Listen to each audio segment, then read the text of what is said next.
대한민국의 슬픈 단면, 여전히 끝나지 않은 양육비 미지급 실태에 대해서 알아보려고 하는데요. 양육비 이행법 통과 그 이후 어떻게 달라졌을까요? 지난해부터 지속적으로 이 양육비 미지급 문제에 대해서 깊은 관심을 갖고 보도해온 장한지 기자와 관련 얘기 구체적으로 해보도록 하겠습니다. 장 기자 어서 오십시오. 안녕하십니까. 네, 먼저 이 양육비 미지급 피해 아동이 지금 현재까지 100만 명에 이를 것으로 추산이 되고 있습니다. 형편이 정말 어려워서 못 주는 경우도 있겠지만 대부분의 경우에는 별다른 이유가 없이 그냥 안 주는 경우가 차갑지만 현실인데요. 이러한 악의적인 양육비 미지급자를 제재하는 법안이 지난해 통과가 됐죠. 네, 그렇습니다. 지난해 6월에는 악의적인 양육비 미지급자에 대해서 운전면허를 정지하는 이른바 양육비 이행법 개정안이 통과가 됐는데요. 네. 그리고 또 바로 12월에는 이 운전면허 정지뿐만이 아니라 출국 금지, 신상 공개, 그리고 심지어 형사처벌까지도 가능하게 하는 개정 양육비 이행법이 또 통과가 됐습니다. 그런데 현실을 들여다보면 실효성은 말 그대로 제로입니다. 네. 이 운전면허 정지 법안이 통과된 지 지금 1년이 넘었는데 그렇다면 법안을 현실화하는 데 있어서 무슨 걸림돌이 있는 겁니까? 네, 문제는 크게 두 가지 정도로 보였습니다. 하나는 위장 전입이고요. 다른 하나는 운영상의 미비점이었습니다. 요즘 말로 물 한 잔 안 먹고 고구마 100개를 먹은 듯한 모습인데요. 현장의 모습 직접 보시겠습니다. 지난해 악의적으로 양육비를 지급하지 않는 이른바 나쁜 아빠들, 나쁜 엄마들에 대항하기 위해 양육자들이 거리 위로 나섰고 아동의 생존권을 보장하라!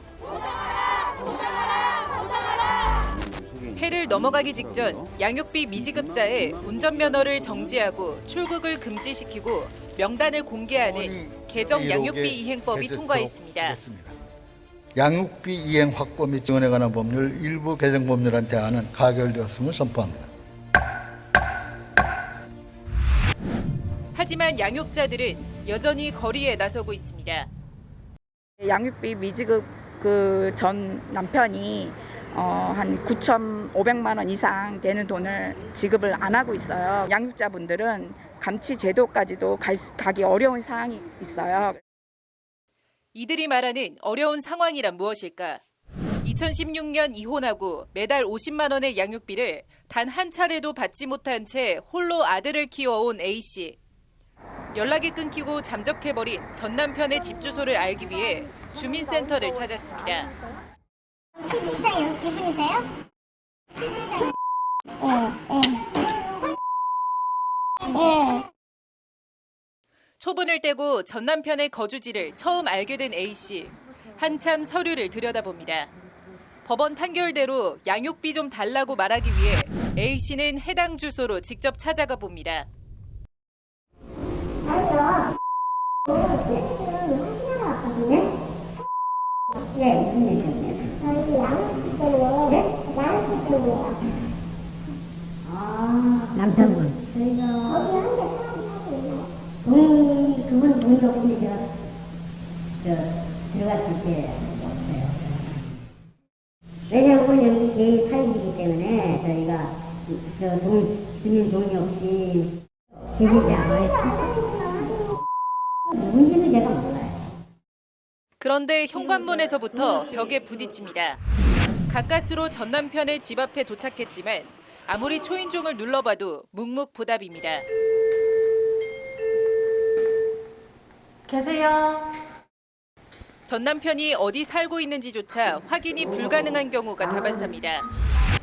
또 다른 양육자 B씨, 주민등록등본 초본에 적힌 주소로 찾아갔지만 전 남편이 아닌 그의 외숙모 부부만 만날 수 있었습니다.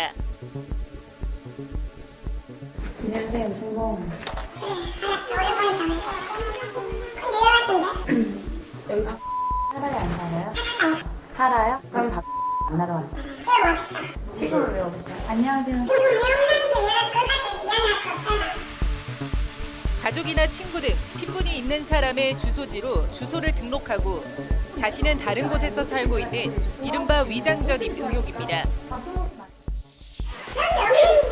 여기 왜 없어요? 여기 산다면.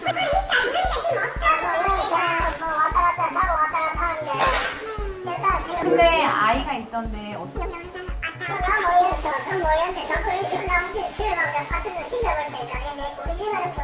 만나러 왔는데요. 그럼 어떻게 만나요?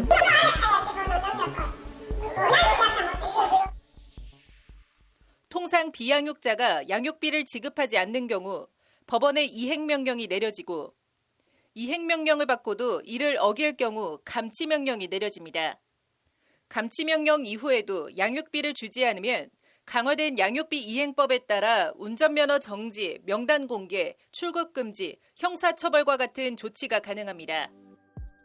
하지만 문제는 채무자가 법원의 통지 또는 송달을 회피하는 경우에는 강화된 처벌이 무용지물이란 점입니다. 감치 신청을 하려면 일단 이행명령 결정을 받아야 되고 이 이행명령을 위반했다는 거에 대한 제재로 감치 신청을 하는 거거든요. 근데 감치 명령을 받으려면 일단 그 감치 신청이 또 송달이 돼야 돼요. 그 상대방 집에. 근데 송달이 안 되면 이거는 공시송달로도 진행이 안 돼요. 그래서 그냥 바로 각하가 나거든요. 감치명령의 경우 사람의 인신을 구속하는 집행력을 갖고 있어 당사자에게 직접 전달해야 하는데 위장전입이나 폐문 부재로 전달이 되지 않으면 더 이상 후속 조치가 불가능해집니다. 주소도 자기 주소를 안 해놓고 지인들 주소를 하는 경우가 있어서 그럴 때는 이제 법원의 절차를 빌릴 때는 일단 뭐 소장이라든지 신청서가 그 집에 송달이 되어야 되는데 송달부터 어려운 거죠. 그래서 뭐 이행명령이든 감치 신청이든 이런 게 그래서 실익이 없을 때가 좀 많아요. 전체 한부모 가운데 80% 가까이가 여전히 양육비를 제대로 받지 못하는 상황. 양육비 이행관리원 자체 조사 결과 양육비 미지급자 중 단 25%만이 실거주지이고 나머지 75%는 위장전입 등 주거지가 불분명한 것으로 나타났습니다. 이게 효과적이지 않으면 양육비를 받는다는 것을 각 양육 가정에서 포기할 거라는 것. 그러면 그게 결국 또 우리가 가장 우려하는 건 아이한테 직결된다는 거.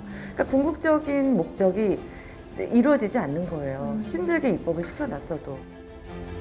위장전입 등으로 거주지 확인이 불가능할 때 주민등록상 주소로 서류를 보내면 받은 걸로 간주하는 법안이 국회에 발의되어 있습니다. 법률방송 장은지입니다.